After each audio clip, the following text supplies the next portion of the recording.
Hello, everyone. Welcome to another grad school how-to. In this episode, we'll be going over how students can look up what program they're currently enrolled in and how to run their degree audits.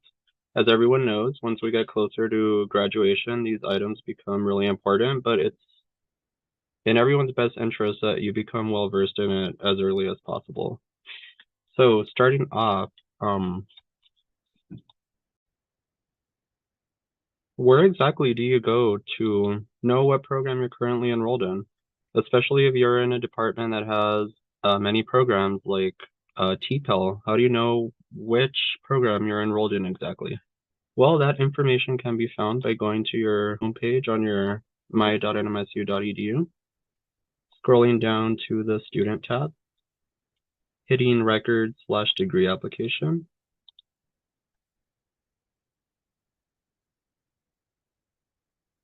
and then selecting View Student Information. On this screen, you'll be able to see what program you're currently enrolled in, whether it's active or not. And this kind of clears up any confusion so that you can then go on to run your audit. To run your NMSU Degree Audit or search that pops up, this is a tab under the Student Records homepage. You're going to log in with your NMSU credentials. And once you're successfully logged in, you'll be able to select a graduate school and whatever program it is that you're enrolled in. So again, this information should appear on your student tab on your My NMSU. Plug in whatever program you are currently in.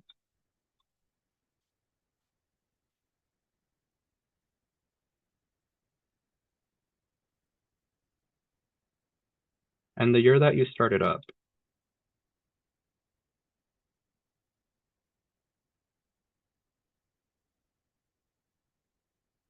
Once your audit loads, you'll be able to see what courses are necessary in order to complete your degree. The courses that are in progress will be, or requirements that are in progress will be marked with a green box and an ellipsis inside. Completed requirements will show a green checkmark box. Incomplete requirements will show up with a red X.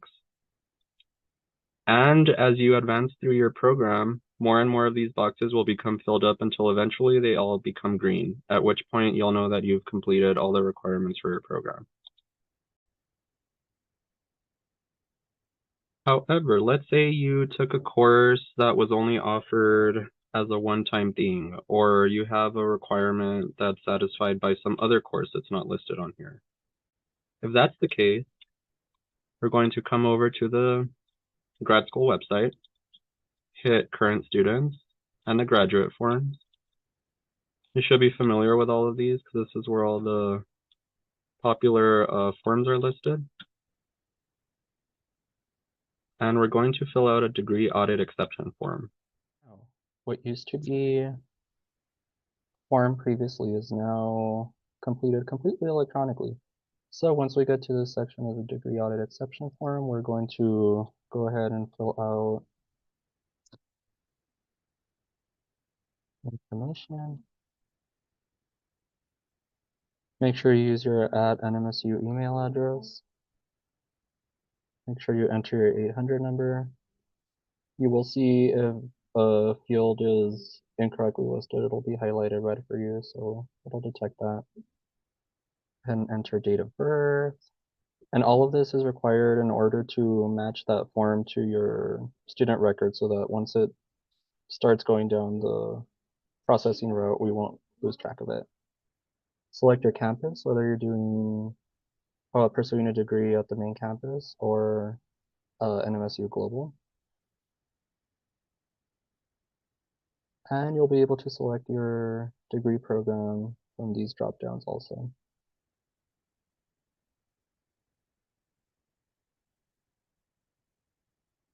Now, getting further down, you will see catalog year pop up. This is the year that you started up your program.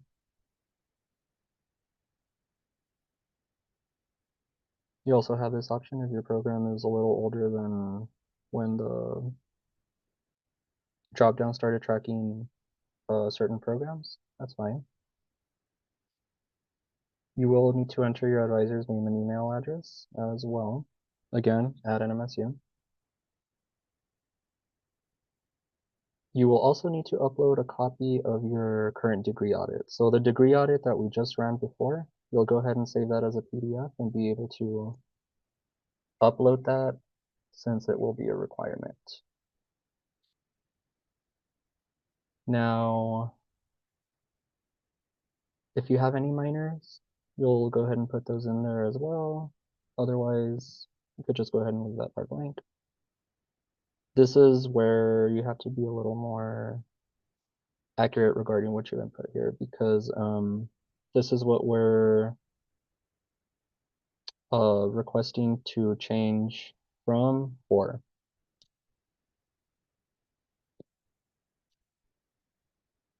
So we'll go ahead and put in the course and the credit hours.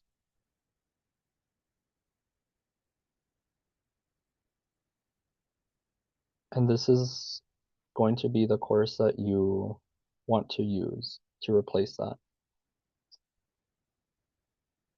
So let's say 635 is a requirement on my audit. However, I'm not taking 635 because I took CPY 645. Make sure they're the correct amount of hours since, for example, a 3-credit class can't count for a 4-credit class. So make sure they're the same amount of credits. And you could do this for as many courses as you would need. Once we get all the way down, if you need to leave any additional comments, you can go ahead and do that. And there's one last checkbox at the end.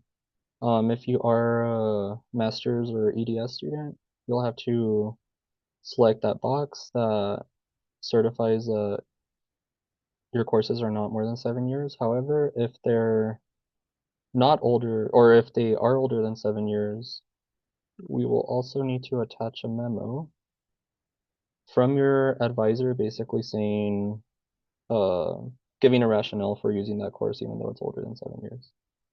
Not always required, but in some cases, just make sure you have everything before you submit. That way there are no issues or hiccups in processing. As always, if you have any questions or issues when trying to run your audit or submitting a degree audit exception form, you can always reach out to your department or directly to us here at the graduate school since we're always here to help. Thanks so much, and y'all take care, and bye.